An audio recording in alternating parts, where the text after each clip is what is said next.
ರಾಸಾಯನಿಕ ಕ್ರಿಯೆಗಳು ಮತ್ತು ಸಮೀಕರಣಗಳು. ಮುಖ್ಯ ವ್ಯತ್ಯಾಸಗಳು. ರಾಸಾಯನಿಕ ಸಂಯೋಗ. ಸಂಯೋಗ ಕ್ರಿಯೆಯಲ್ಲಿ ಎರಡು ಅಥವಾ ಹೆಚ್ಚು ವಸ್ತುಗಳು ಸಂಯೋಗವಾಗಿ ಒಂದು ಹೊಸ ಉತ್ಪನ್ನ ಉಂಟಾಗುತ್ತದೆ. ರಾಸಾಯನಿಕ ವಿಭಜನ.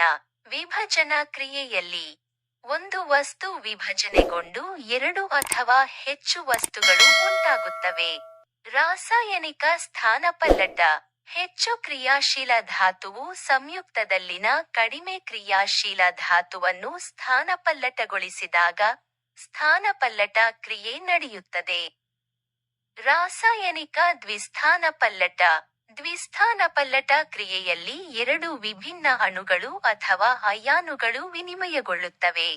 ಬಹಿರುಷ್ಣಕ ಕ್ರಿಯೆ.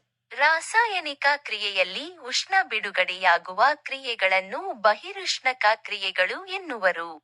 ಅಂತರುಷ್ಣಕ ಕ್ರಿಯೆ. ರಾಸಾಯನಿಕ ಕ್ರಿಯೆಯಲ್ಲಿ ಉಷ್ಣದ ಹೀರಿಕೆಯಾಗುವ ಕ್ರಿಯೆಗಳನ್ನ ಅಂತರುಷ್ಣಕ ಕ್ರಿಯೆಗಳು ಎನ್ನುವರು. ಉತ್ಕರ್ಷಣ ಕ್ರಿಯೆ. ರಾಸಾಯನಿಕ ಕ್ರಿಯೆಯಲ್ಲಿ ಪ್ರತಿವರ್ತಕ ಅಥವಾ ಉತ್ಪನ್ನವು ಆಕ್ಸಿಜನ್ ಪಡೆದುಕೊಳ್ಳುವುದು ಅಥವಾ ಹೈಡ್ರೋಜನ್ ಕಳೆದುಕೊಳ್ಳುವುದು ಉತ್ಕರ್ಷಣ. ಅಪಕರ್ಷಣ ಕ್ರಿಯೆ.